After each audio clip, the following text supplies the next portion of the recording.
Sono 7 le attività imprenditoriali sospese in tutto il territorio della Marca a seguito dei controlli effettuati dal Comando dei Carabinieri per la tutela del lavoro e dell'Ispettorato Provinciale del Lavoro.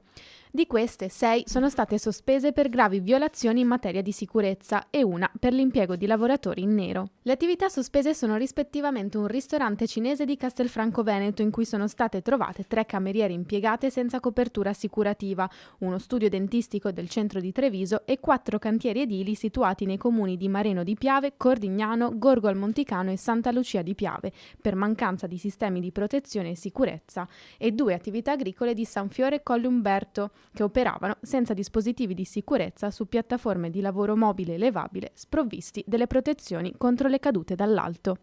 Dai controlli dei carabinieri sono stati trovati in totale 5 lavoratori impiegati in nero, multate 22 aziende per mancanza di sicurezza sul lavoro e disposte sanzioni per un totale di 215.000 euro.